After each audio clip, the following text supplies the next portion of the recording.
Imam Ahmad ibn Hanbal, a name etched in the heart of Islamic history.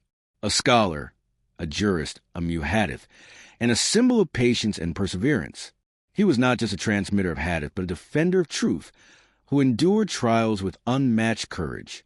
Ahmad ibn Hanbal was born in 780 CE in the city of Baghdad during the Abbasid Caliphate's golden age. His family was originally from Basra, but after his father's death during military service, his mother raised him alone in Baghdad. She was a woman of piety, and she dedicated herself to her son's upbringing. From a young age, Ahmad showed a deep love for knowledge and a strong memory. He began studying hadith before he even turned 15. He started his early education under the scholars of Baghdad, but as his thirst for knowledge grew, so did his travels. Imam Ahmad journeyed far and wide, to Kufa, Basra, Mecca, Medina, Yemen, and Syria, in search of authentic hadith. He was among the last of the generation known as the Al-Tabi'in, those who studied under the students of the Prophet's companions.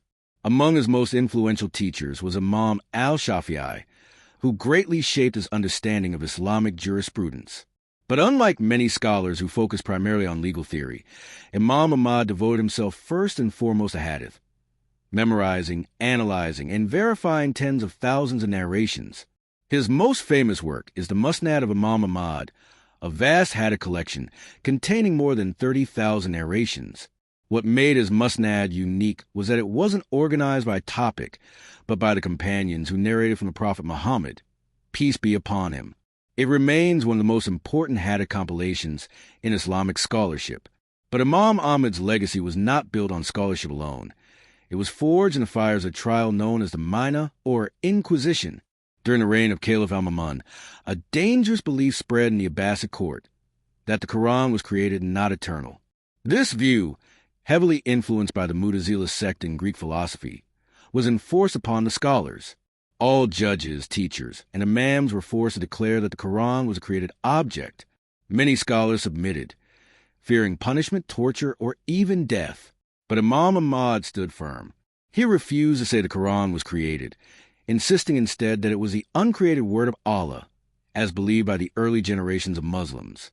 For this, he was imprisoned, beaten, and tortured for nearly 2 years.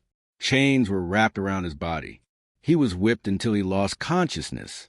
And yet, when asked to say just a few words to escape the punishment, he replied, "Show me something better than what I am upon, and I will follow it." Even the guards who tortured him began to admire his strength and sincerity. Eventually, the Caliph al-Ma'mun died, and his successors, al-Mu'tasim and al-Wathiq, continued the persecution. But finally, under Caliph al-Mutawakil, the Inquisition ended, and Imam Ahmad was released and honored. Despite this newfound respect and popularity, Imam Ahmad remained humble. He rejected wealth, refused political positions, and lived a simple life. When the Caliph offered him riches, he declined, saying, "What would I do with it?" His character was deeply rooted in humility and sincerity. He was known to say, "I seek knowledge with the intention that Allah be pleased with me." Students flocked to him from across the Muslim world. Among them were many future scholars and jurists. His teachings became the foundation of the Hanbali madhab, one of the 4 major schools of Sunni Islamic law.